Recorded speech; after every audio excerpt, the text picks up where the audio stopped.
Mais uma vez, queria pedir que vocês tivessem sua mão para cá, para abençoar. Nós somos igreja do Senhor e Ele pode nos usar nessa hora para abençoar. Senhor Deus, nós queremos te louvar e te bendizer, Senhor, pela oportunidade que temos de estar aqui, Senhor, congregando, te louvando, te adorando, juntos, unidos como igreja, Senhor. Toma a vida do teu filho nesta hora, Senhor. Unge poderosamente, Senhor. Que o teu filho possa comunicar, Senhor, que tu já colocaste no seu coração. Que saiamos daqui edificados, transformados, vivificados, em nome de Jesus. Amém. Amém. Graças a Deus, igreja, boa noite. Vocês falaram que reduzir a ansiedade, né, falando aqui para vocês, pela responsabilidade da palavra. E eu já trouxe a palavra de oferta aqui, mas falar, trazer a pregação, trazer a palavra da noite é uma responsabilidade maior e, claro, causa um frio na barriga, né?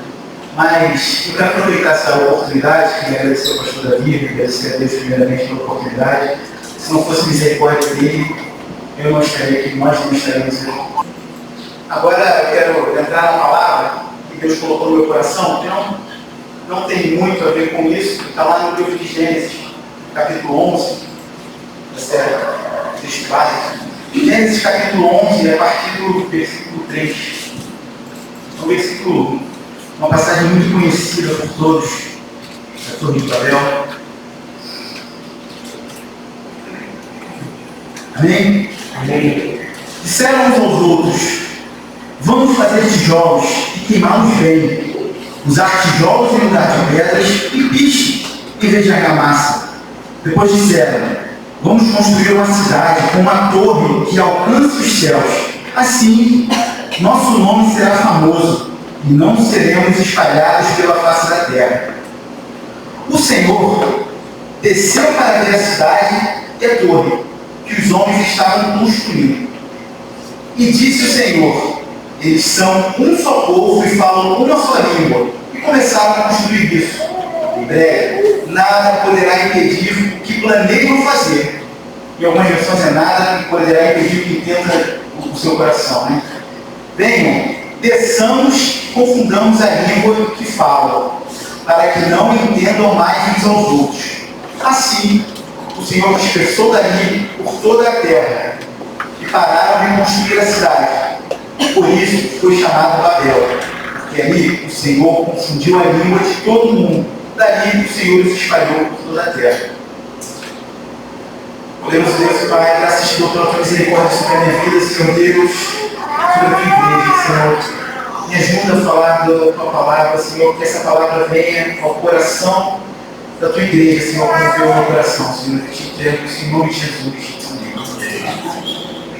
Então, fazendo dando um cenário aqui da Torre de Babel, que é muito famoso, mas algumas coisas que, para a gente poder entender. A Torre de Babel começou a ser construída, não foi construída como terminada. Começou a ser construída no território de Sinai. Era um território na Mesopotâmia. Mesopotâmia hoje é aquela área do Iraque, Irã, aqui mais acima. Então, naquela área ali, era uma área muito fértil. A construção da Torre de Babel, ela começou ali na época de pós-dilúvio, claro, né? A partir da terceira geração de Noé, neto de Noé, conhecido como Nimrod, conhecido como o primeiro homem forte da terra, foi o que cabeceou aí a construção da torre. Então, fazendo os cálculos aqui pela idade cronológica, pelo tempo cronológico de cada um, cerca de 100 e 150 anos depois do dilúvio, eles começaram a construir a torre.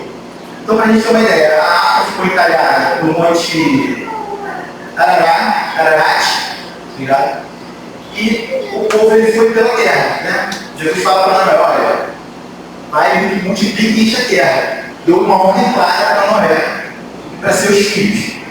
E assim a gente já sabe, plantar, se multiplicar pela terra, andando. E do Monte Ararat até ali, mais ou menos onde poderia ser, porque não tem nada, não tem algo arqueologicamente provado de onde foi a construção do Rio de Babel, tem indícios, mas aproximadamente 1000 quilômetros, se a gente olhar os mapas antigos bíblicos, eu estava olhando, estudando isso, dá mais ou menos 1000 quilômetros entre aonde a Arca de Noé parou, né, a Arca de Noé era construída, parou, até onde seria construída.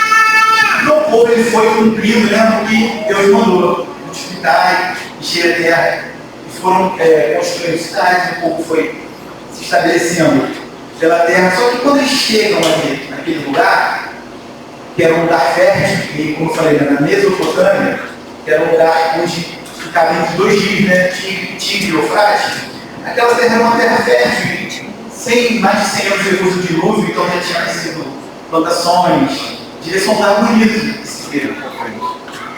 E todo o povo, eles falavam pela mesma língua, tiveram a ideia de construir uma torre naquele lugar, construir uma torre para que eles pudessem não se perder e se espalhar pela terra. Então eles obedeceram a Deus em parte. Eles foram até um lugar, acharam um lugar confortável e resolveram se estabelecer. E quando a gente lê, né, eles falam, vamos pegar tijolos e queimá-los bem, é porque eles não tinham pedras ali. Nessa região, era uma região que não tinha rochas em abundância para fazer construções com pedras. Então eles teriam que fazer as próprias pedras. Então eles fizeram tijolos queimando. Quando queima o tijolo, ele fica bem firme, bem rígido. O professor Mauri, né, que trabalha com construção, sabe que o tijolo tem que ser bem cozido, né? Porque senão fica quebradiço. E eles tiveram a ideia, olha, vamos queimá-los bem e usá-los no lugar de pedras. Então eles não tinham como construir de uma forma natural e criaram uma forma humana para construir algo que vinha aqui em desobediência ao que Deus mandou. E assim eles começaram, porque eles se comunicavam bem, eles tinham uma sua língua, e começaram a construir a Torre de Babel. E aí os aprendizados que eu consigo entender aqui dessa palavra, começando por essa parte dos tijolos, né? Porque muitas vezes a gente pode cair numa armadilha de querer construir os nossos tijolos, né? Querer estabelecer a nossa vida sobre os tijolos que nós estamos construindo. Toda rocha que nós devemos estabelecer a nossa vida é Jesus. Quando a nossa vida deve estar firmada em Jesus. Confiança em Jesus. Muitas vezes a gente usa como tijolos, né? O nosso trabalho, nossos recursos, as nossas influências. E a gente começa a construir tijolos para edificar algo para nós num lugar, numa zona de conforto. Então a gente começa a fazer algo que nos deixe confortável, que não exija esforço para que nós busquemos a vontade de Deus, para que nós busquemos a face de Deus. E assim o povo começou a fazer aqueles tijolos para construir a torre. A comunicação deles era muito boa. O outro ponto que a gente entende aqui é que eles falavam uma mesma língua e se entendiam muito bem. Isso é importante porque se eles não se entendessem, eles não conseguiriam construir, fazer uma construção daquele tamanho. Então, quando a gente entender que a Torre de Babel, eu pelo menos tinha essa visão, que era uma torre semelhante à Torre de Pisa na Itália. Todo mundo sabe a Torre de Pisa, aquela torre redonda, só que não torta, né? A Torre de Babel teria que ser reta. Então eu tinha na minha visão uma torre daquele feitio, daquele formato. Quando eu comecei a entender, pesquisar como seria uma torre, seria algo enorme, algo absurdamente enorme. Porque para construir uma torre que chegasse até o céu, a base dessa torre teria que ser muito grande. Teria que distribuir muito trabalho, teria que ter muita ordem, teria que ter gerenciar muito bem aquela obra. Então eles falavam a sua língua, eles se entendiam, com certeza eles conseguiam viver bem esta era política, eles conseguiam se dividir bem com o grupo, eles se entendiam, eles estavam muito entrosados. Então que o próprio Deus olha e diz, né, olha, eles falam a sua língua, são um só povo, eles têm unidade. Então eles começam a fazer isso. Nada do que eles quiserem fazer será impossível, porque eles são unidos. E trazendo para a nossa vida, trazendo para a igreja, quando a gente está unido, falando uma mesma linguagem, quando a gente está em sintonia com o Espírito Santo, as portas do inferno não podem prevalecer contra a igreja, porque nós falamos com a nossa língua, nós estamos num só pensamento, numa só intenção. E assim, trazendo para a nossa vida, trazendo para a igreja, nós precisamos ter uma só intenção. Esse acho que é o Espírito Santo de Deus. Amém? Quando o povo estava falando nossa língua, Deus veio e olhou e falou: confundamos a língua deles. Então Deus, lá em Babel, ele pega, confunde a língua daqueles homens para que eles parem de construir aquela torre. E falando da palavra, né, Babel, quando a gente vai ver aqui a etimologia da palavra Babel, que quer dizer confusão, o lugar onde foi construída a torre é um lugar onde depois virou a Babilônia, aquela região ali. E Babilônia, né, a palavra Babel é diferente de Babilônia. Babilônia quer dizer portal dos deuses, ou portão de Deus. E aí, quando eles estavam construindo aquele portal dos deuses, lembrando que era pós-dilúvio, eles estavam construindo um portal dos deuses, talvez eles estivessem fazendo uma torre para tentar fugir da ira de Deus. Talvez eles estivessem pensando: olha, vamos viver a nossa vida, da nossa forma, e a gente constrói uma torre alta que, se a chuva vier, se a água vier, a gente sobe a torre e talvez se livre, né? Ou talvez um portal para Deus, mais perto de Deus, a gente consiga comunicar melhor com Deus, consiga pedir a Deus para que Ele não envie uma chuva. Eles estavam esquecendo que Deus fez um tratado com Noé, fez um pacto com Noé, que não teria outro dilúvio.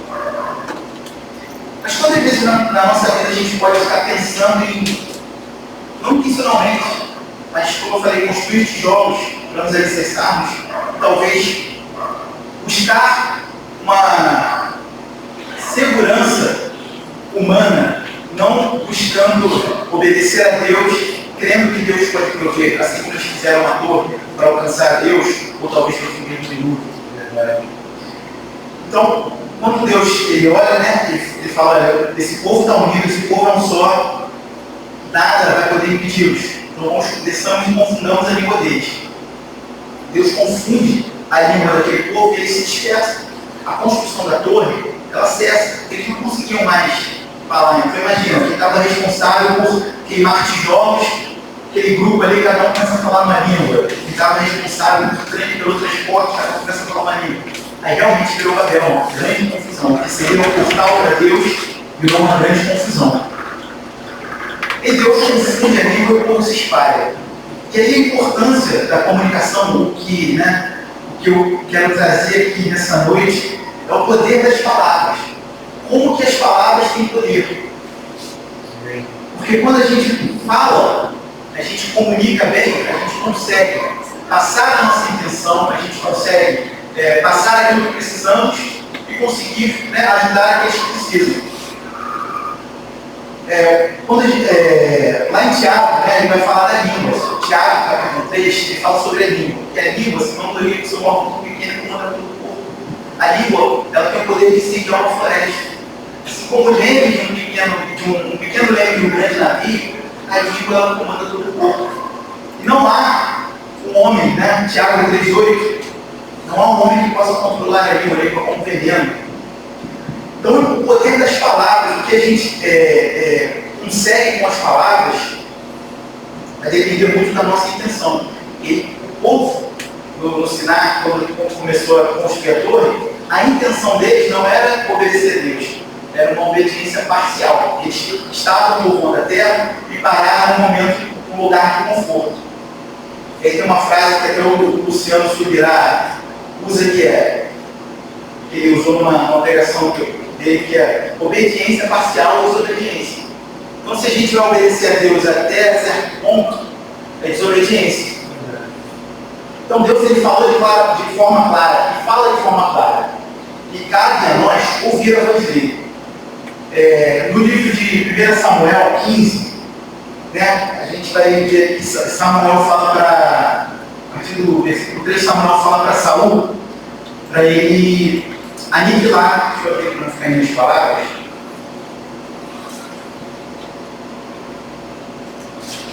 Primeiro Samuel 15, versículo 3. Agora vão, ataquem os amalequitas e consagrem ao Senhor para a destruição tudo o que lhes pertence. Não os poupem, Matem homens, mulheres, crianças, recém-nascidos, boi, ovelhas, camelos, jumentos. Então Deus deu uma ordem clara para Saul, através de Samuel. O que Saul fez? Ele está lá, mata todo mundo, só que ele separa, pega o rei, rouba a vida do rei, pega os melhores gados e leva para sacrificar, segundo ele, no Monte Carmelo. Só que Saul estava obedecendo de forma parcial. Ele ouviu a mensagem, ele ouviu a palavra, e assim como o povo fez quando foi construir a Torre de Babel, era uma obediência parcial. Então Saul foi até a metade, ele não cumpriu tudo, porque ele queria fazer algo que trouxesse conforto para ele perante o povo. Porque o povo queria pegar, segundo Saul fala para Samuel, o povo queria pegar os bois, os gados, as ovelhas mais gordas para sacrificar. Ele leva para que seja sacrificado no Carmelo, quando na verdade ele tinha que sacrificar lá quando ele matou todo o povo e tinha que obedecer a palavra de Deus. Então, obediência parcial é desobediência, assim como o povo fez em Babel.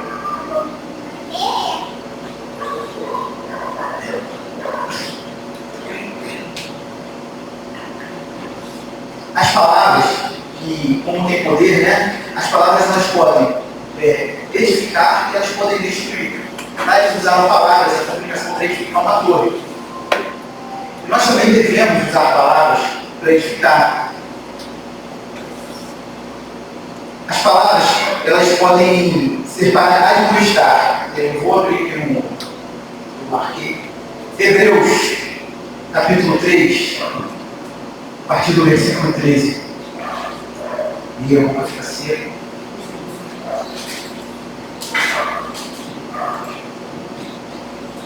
Ao contrário, encorajem-se uns aos outros, todos os dias, durante o tempo que se chama hoje, de modo que nenhum de vocês seja endurecido pelo engano pelo pecado.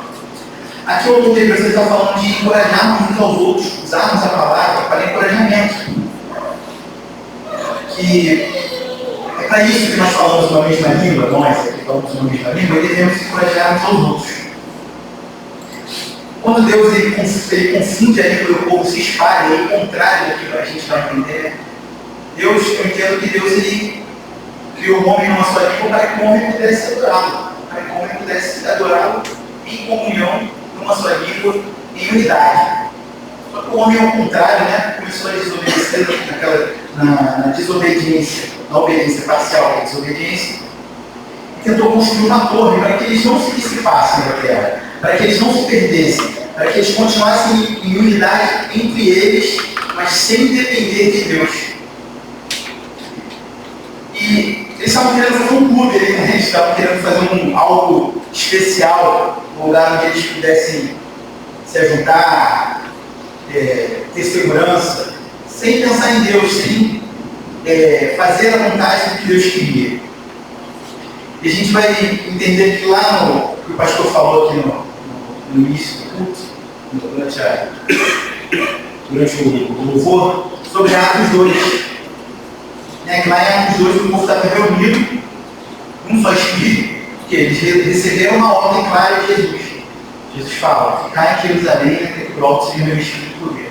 Sejais testemunhas em Jerusalém, na Judéia, Samaria e nos confins da terra. E aí o povo ouviu essa mensagem, os discípulos ouviram essa mensagem de Jesus e obedeceram. Jesus deu uma ordem clara e eles obedeceram. Chegou no dia de Pentecostes, estavam todos reunidos num só lugar. De repente veio do céu um som como de um vento, muito forte, e encheu toda a casa, na qual estavam assentados. E viram o que parecia e viram o que parecia línguas de fogo, e se separaram e pousaram sobre cada um deles. Todos ficaram cheios do Espírito Santo e começaram a falar noutras línguas, conforme o Espírito os capacitava. Então vejamos, em Babel Deus confunde a língua para que o povo se espalhe. Depois Jesus fala para os discípulos: olha, ficar em Jerusalém até que todos sejam revestidos de poder. Então o Espírito Santo vem e o povo, os discípulos que falavam a nossa língua, começaram a falar em outras línguas também. Só que nesse caso eles falavam em outras línguas, eles falavam das maravilhas de Deus. Isso tinha um propósito divino. Deus ele deu a capacitação de dom de línguas para os discípulos, para que eles falassem das maravilhas de Deus, no momento que era a festa de Pentecostes, onde tinha um ajuntamento muito grande de judeus na cidade de Jerusalém.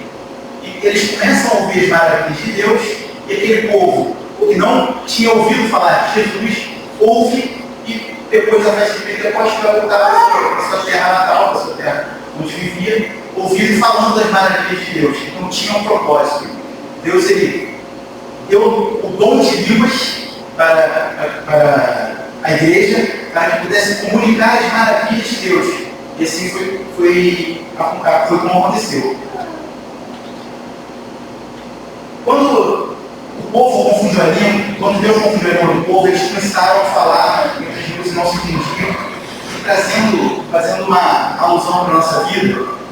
Às vezes a gente está na igreja, em casa, no trabalho, e de repente parece que a gente começa a falar em outras línguas, né? Parece que a gente não se entende. E aí eu vou dar um exemplo que aconteceu comigo, não? Dar um exemplo genérico, mas que aconteceu com minha filha. Minha filha, 12 anos, chegando na adolescência. Tem momentos que parece que a gente está falando em outra língua. Tem momentos que a gente está, parece que a nossa língua ficou confusa. Eu falo uma coisa para ela e ele entende outra. Então, dando um exemplo assim, bem básico. Eu falo, filha, essa roupa aí é uma roupa de ficar em casa. Troca de roupa, bota outra roupa para a gente ir no shopping. Você não quer que eu vá no shopping?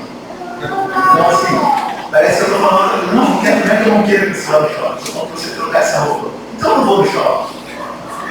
Então, assim, umas coisas que às vezes confundem a nossa língua.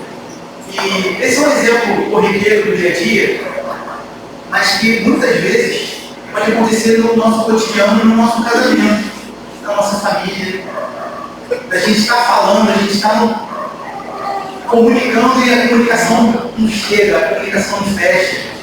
E o marido fala com a esposa fala com o marido, fala com o filho, a comunicação não fecha. Meu Deus, eu falo e ele me escuta. Alguém já deve ter passado por isso. Cara, eu falo e ele me escuta. Será que eu tenho que falar 1000 vezes? E aquela comunicação fica truncada, né? Uma comunicação que não chega, não comunica o que deveria. E a solução para isso na nossa vida, no nosso casamento, na nossa família, é o Espírito Santo de Deus. Eu entendo, quando eu falei da turma de Babel, eu falei aqui do Pentecostes, é que a grande diferença é o Espírito Santo de Deus. O Pentecostes, o Espírito desceu sobre ele, os discípulos eles começaram a falar em outra língua para comunicar as maravilhas de Deus. No casamento, na nossa família, na nossa amizade, a gente pode não estar comunicando.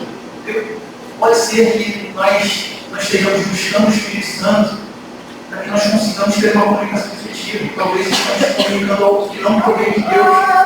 Talvez estejamos comunicando algo que não vai de encontro com a vontade de Deus. E a comunicação não flui. Assim como lá na torre eles começaram a perder a comunicação, porque eles estavam fora da vontade de Deus, eles estavam querendo fazer uma torre que alcançasse até os céus. Uma torre que alcançasse até os céus. O Espírito Santo de Deus ele capacitou o Pentecostes para que eles comunicassem as maravilhas de Deus. E o Evangelho fosse pulverizado. E assim o Espírito Santo de Deus ele pode nos capacitar a falar com os nossos cônjuges, com os nossos filhos adolescentes, começam a dar ruído na comunicação, com os nossos amigos, principalmente com Deus. Porque a gente pode estar com uma comunicação, como eu falei no início do testemunho, eu achava que a comunicação com Deus não estava acontecendo, porque eu falei com Deus que eu queria Deus e ele não me atendeu. Eu queria Deus salve meu pai. Eu não quis fazer, ter vontade dele, a minha glória a Deus por isso. E a comunicação não é que a comunicação estava fluindo, ela fluiu tanto que Deus depois colocou no meu coração. Mas a gente pode estar orando para Deus, pode estar pedindo para Deus, mas a comunicação não está fluindo porque o Espírito Santo não está naquele negócio. Deus não está naquele negócio. Nós estamos pedindo para construir uma torre. Deus não quer que construamos uma torre. Deus quer que nós povoamos, trazendo uma nova, povoamos a terra. Então, o Espírito Santo de Deus ele pode nos capacitar para que nós possamos comunicar de uma forma efetiva. E comunicar de uma forma efetiva pode ser em qualquer área da nossa família, da nossa vida. Pode ser na nossa família, pode ser no trabalho. Né? Poxa, eu preciso de uma promoção, preciso comunicar bem. Vamos orar a Deus. Peça a Deus discernimento para que você possa falar algo. Aquele parente que precisa se converter, ou aquele parente que precisa de salvação, peça ao Espírito Santo para que ele te dê discernimento, te capacite a comunicar de uma forma efetiva para que aquela pessoa venha conhecer a Deus. O poder da palavra, como eu falei, a palavra ela pode construir como pode destruir. Provérbios 18, 19 vai falar que a ofensa, né, o irmão ofendido, é como uma cidade fortificada.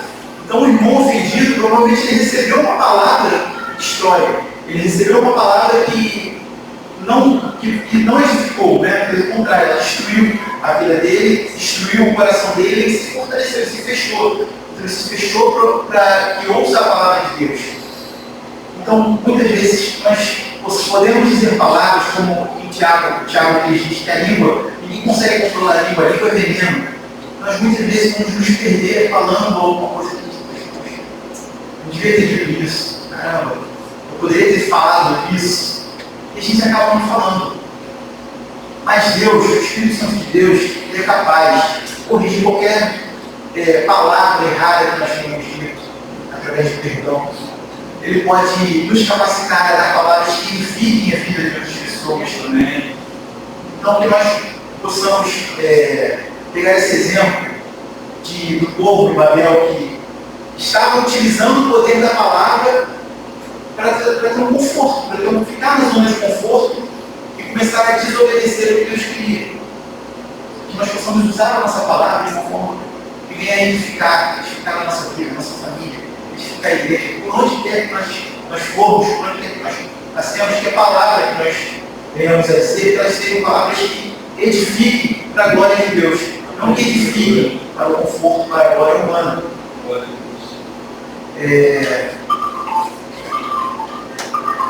E aí, a palavra de Deus, como eu falei, em Atos 2, né? O Espírito Santo ele capacita a falar de uma forma onde muitos entendessem. E eu trouxe uma outra referência aqui também, o profeta Sofonias 3:9. Né? Sofonias ele vai ficar falando ali numa época onde o povo estava transgredindo as leis de Deus, e o povo era muito idólatra. Sofonias ele vem falar sobre o juízo de Deus, o dia do Senhor. E algo que ele fala lá no capítulo 3, sobre o dia do Senhor, é que, por que então diria, por que então darei, e essa versão aqui não está nem na NVI, se não me engano é na Almeida. Por que então darei uma linguagem pura aos povos, para que todos invoquem o meu nome, invoquem o nome do Senhor, glória a Deus, para que os sirvam com o mesmo consenso. Então, assim como Deus criou o homem com uma só linguagem, para que o mesmo consenso viesse a adorá-lo, exatamente. Assim como Deus criou o homem com a mesma linguagem com o propósito de adorá-lo em consenso, assim será no dia do Senhor. Mas nós podemos, com consenso, adorar a Deus antes de chegar o dia do Senhor, com a graça do Espírito Santo sobre a nossa vida. A unidade como igreja, buscando a vontade de Deus de oração, lendo a palavra, nos fortalecendo, porque a palavra de Deus, que ela vai nos edificar, e ela vai nos instruir, nos ajudar, para que nós consigamos edificar a outros com as palavras que nós venhamos a proferir. Então, o que eu quero trazer essa noite aqui, uma breve mensagem, acho que eu vou estender muito mais, que nós, assim como o povo teve a língua confusa por Deus, por estar fora da vontade de Deus, nós possamos pedir ao Espírito Santo de Deus que venha nos capacitar para que nós venhamos sempre a atender a vontade de Deus, para que nós não nos confundamos a língua, para que nós não venhamos a falar coisas diferentes daquilo que Deus quer que nós façamos e falamos. O Espírito de Deus possa capacitar-nos para que nós possamos falar aquilo que provém dele, para que nós possamos ser pessoas pessoas que edifiquem a outros através das nossas palavras. Tomemos cuidado para que não usemos as nossas palavras para destruir a outros, como eu falei, para não ofender a outros, como está escrito em Provérbios 18, para que nós não venhamos a ofender o nosso irmão, para que nós não venhamos a queimar uma floresta com a nossa língua, né? Que muitas vezes tem pessoas que têm um bom de língua que falam uma coisa que incendeia, e graças a Deus isso não está no meio disso aqui. Isso aqui é uma igreja que é uma igreja sadia, é uma igreja que não é perfeita, uma igreja que se aperfeiçoa. Amém? Uma igreja que se aperfeiçoa, mas é uma igreja que em muito não tem esses defeitos por falta de maturidade. Isso devido à palavra. A palavra da realidade, a palavra que é dita aqui que nos edifica, a palavra da alegria, a palavra, as pregações que nós recebemos aqui, que eu recebo quando estou sentado também aos domingos. Então, é uma igreja que, não estou idolatrando a igreja, mas é uma igreja que vai com a palavra de Deus, vai de acordo com a palavra de Deus. Nós possamos buscar esse entendimento, buscar o conhecimento da palavra, para que nós possamos ser edificadores de vidas através da nossa palavra. Amém? Agradecer a Deus, agradecer pela ansiedade de falar, que é algo novo, e falar que na frente é muita responsabilidade. Espero que Deus tenha falado ao coração de vocês, que estão falando. O Espírito Santo venha nos capacitar cada um de nós, cada um de vocês também, a entender a palavra, que nós possamos colocar em prática durante a semana aquilo que Deus comunicou para a gente aqui. E obrigado. Glória a Deus.